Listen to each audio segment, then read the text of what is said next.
Erika, Mas, Mas Andi, gumam Erika saat melihat sosok pemuda tampan di depannya. Agak kaget juga dia melihat kedatangan pemuda itu, tak menyangka sama sekali.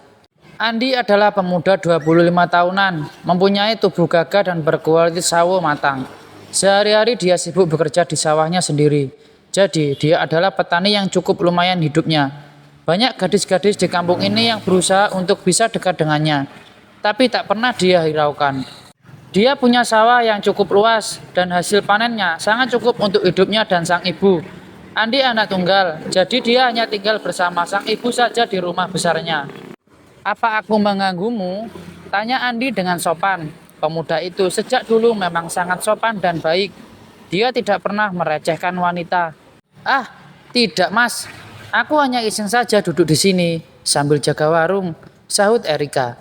Dia berdiri dengan canggung. "Ayo duduk mas. Tapi maaf di sini saja ya. Aku nggak berani mempersilahkan Mas Andi masuk. Takut terjadi fitnah."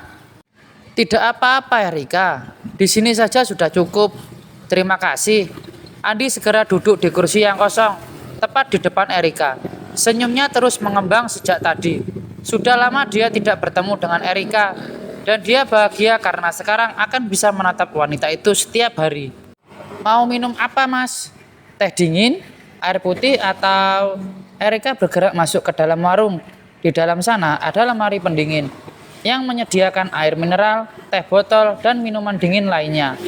"Tidak usah repot-repot." Andi sedikit sungkan. "Ah, tidak kok mas."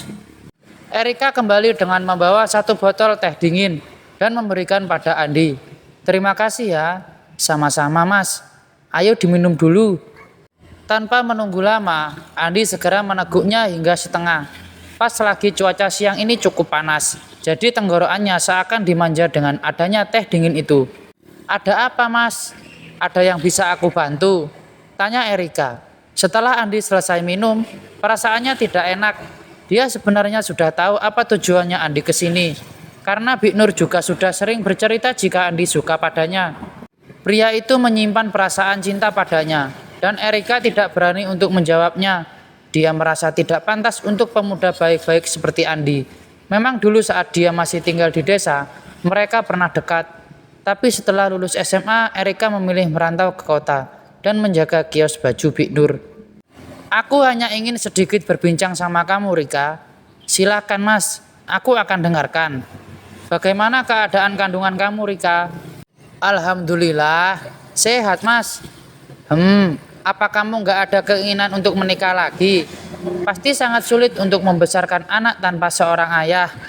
Andi menatap wanita cantik di depannya. Walaupun dia agak kecewa karena Erika sudah hamil, tetap saja rasa cinta dalam hatinya mengalahkan akal sehatnya.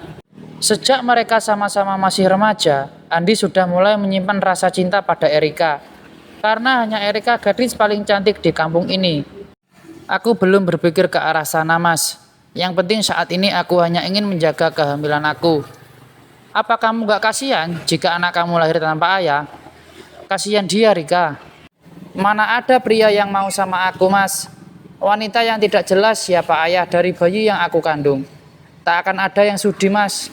Erika menatap kecut pada Andi. Mungkin jika dia nanti jujur, apa yang menjadi sebab dia hamil, Andi tidak akan mau lagi. Bisa jadi dia mundur pelan-pelan. "Tentu saja ada Rika. Setiap manusia punya masa lalu. Aku mau jadi ayah dari bayi dalam kandungan kamu," ujar Andi dengan tegas. Tak ada keraguan dalam suara pemuda itu. "Apa benar mas? Apa kamu tetap akan mau menerima aku jika tahu apa sebenarnya yang terjadi padaku?" sinis Erika. "Apa maksudnya Rika? Apapun masa lalu kamu, aku akan terima." Andi mencoba mendengarkan apa yang akan diucapkan oleh Erika. "Aku hamil tanpa menikah mas." Jedar. Bak disambar petir di siang bolong. Andi tentu saja kaget mendengarnya. Karena selama ini yang dia dengar, suami Erika meninggal kecelakaan di jalan raya. Andi tidak menyangka jika ternyata Erika tidak pernah menikah. Sejenak dia bingung, dan Erika tersenyum getir. Tak akan ada yang mau dengan dia, wanita murahan yang hamil di luar nikah. "Mundur saja mas, jika kamu gak sanggup menerimanya. Aku ini bukan orang baik." dan ayah dari bayi yang aku kandung tidak mau menerimanya. Karena itu aku pulang ke kampung, Mas. Tapi tolong, kamu jangan ceritakan apapun pada orang-orang. Biarkan mereka berpikir aku ditinggal mati oleh suamiku. Erika menangkupkan kedua tangannya di depan dada. Aku akan tetap menerima anak kamu, Rika. Setiap orang pernah melakukan kesalahan. Yang penting, kamu mau berubah. Tegas Andi. Apa, Mas?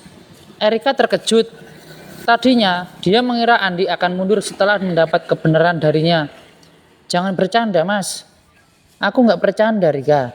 Aku serius. Menikahlah dengan aku. Tidak, Mas. Aku nggak pantas untuk kamu. Aku ini wanita kotor. Erika menggeleng. Pulanglah, Mas. Wanita itu beranjak bangun dan meninggalkan Andi yang terpengku sedih. Setibanya di rumah, Sana segera menemui suaminya. Dia tak bisa tenang jika belum melihat suaminya sembuh. Mas, bagaimana keadaan kamu? Tanyanya setelah masuk kamar. Agam tampak berbaring terlentang di atas ranjang. Sayang, kamu sudah pulang. Bagaimana tadi di toko? Agam berusaha untuk duduk. Sana bergegas membantu sang suami agar duduk dengan nyaman, sambil menyandar pada kepala ranjang. Lancar, Mas. Mulai saat ini, teman Erna sudah mulai bekerja. Dia juga setuju dengan gaji awal yang aku berikan. Semoga saja dia cepat belajar. Sana duduk di tepi ranjang. Agam mengulurkan tangannya, meminta sang istri agar mendekat. Dengan patuh Sana mendekat. Dia menganga kepalanya pada bahu kokoh Agam. Nyaman, selalu nyaman saat dia ada di sana. Bagaimana anak kita? Agam mengusap perut Sana. Setiap kali menyentuhnya, ada kehangatan dalam hati Agam. Membayangkan ada buah cinta mereka di dalam sana. Ini seperti mimpi saja. Baik, Mas. Alhamdulillah, anak kita benar-benar pintar. Dia tahu jika ayahnya sedang sakit. Jadi dia tidak rewel. Syukurlah. Kamu sudah makan apa belum, sayang? Belum, Mas. Aku nggak nafsu makan, Mas, jika kamu belum sembuh. Keluh Sana. Aku sudah sembuh, sayang. Ayo kita makan siang. Kasihan anak kita. Pasti kelaparan di dalam sana. Agam berusaha untuk turun dari ranjang dan dia mencoba untuk berdiri. Walaupun masih terasa nyeri tulang ekornya, tapi berusahalah dia tahan agar sang istri tidak cemas. Mas, kamu sudah sembuh. Mata Sana berbinar bahagia. Dia lega karena Agam sudah bisa berjalan lagi. Dia tidak tahu jika suaminya hanya berpura-pura sebagai saja agar sang istri tenang. Sudah, sayang. Ayo kita makan. Sana membantu suaminya berjalan. Mereka keluar dari kamar dan makan siang. Sejak tahu menantunya hamil, Rahma menitahkan pada menantunya agar makan lebih dulu jika lapar. Rahma tidak mau jika sampai calon cucunya kelaparan di dalam rahim sang menantu. Keduanya makan siang dengan lahap. Apalagi menu siang ini sop daging yang gurih dan segar. Sana sampai nambah nasi 2 kali. Agam tentu saja senang, karena sang istri doyan makan. Malam beranjak datang. Suasana rumah Agam sudah sepi. Semua penghuni rumah sudah masuk ke kamar masing-masing. Rahma juga sudah masuk kamar sejak selesai makan malam. Usianya yang tak lagi muda membuat dia tidak bisa begadang lama-lama. Mas, mau ke kamar mandi apa tidak? Tanya Sana sambil mengaplikasikan skincare pada wajah cantiknya. Apa kamu mau membantu aku jika ke kamar mandi? Agam tersenyum licik. Ada banyak ide bermunculan di benaknya. Ingin memperdayai sang istri. Ayo aku bantu.